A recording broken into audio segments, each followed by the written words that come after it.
যাদেরকে আল্লাহ পাক সামর্থ্য দিয়েছেন তাদেরকে অবশ্যই কোরবানি করতে হয়। কোরবানি কাদের উপর ওয়াজিব? কোরবানি কাদের উপর ফরজ?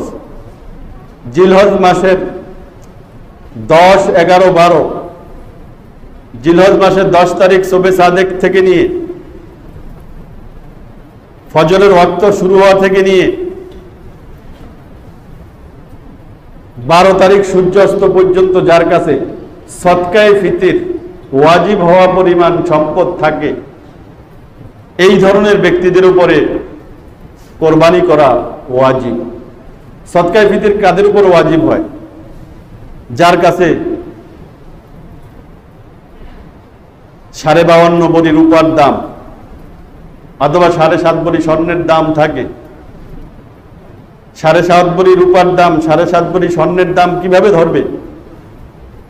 যে তার নগদ অর্থ, স্বর্ণ, রূপা, ব্যবসায়িক পণ্য, তার ঘরের মধ্যে যে সমস্ত আসবাবপত্র আছে যেগুলো সবসময় ব্যবহার হয় না, অতিরিক্ত, এই সমস্ত আসবাবপত্রগুলো তার হিসাবের মধ্যে আনতে হয়। খালি ঘর পড়ে আছে এইভাবে, এই খালি ঘরের দামটাও তার মধ্যে অন্তর্ভুক্ত করতে হয়।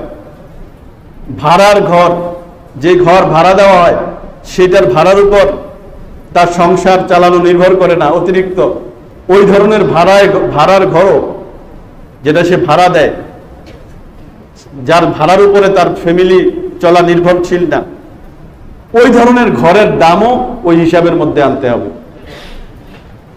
তো এই পরিমাণ সম্পদ যার কাছে থাকবে, এইভাবে হিসাব করে যার কাছে 52.5 ভরি রূপার দাম থাকবে, ওই 3 দিনের ভিতরে 10 তারিখ ফজরের সময় হওয়া থেকে নিয়ে 12 তারিখ সূর্যাস্ত পর্যন্ত এই সময়টার মধ্যে যার কাছে সদকায়ে ফিতির ওয়াজিব হওয়া পরিমাণ সম্পদ থাকবে, তার উপর কোরবানি ওয়াজিব।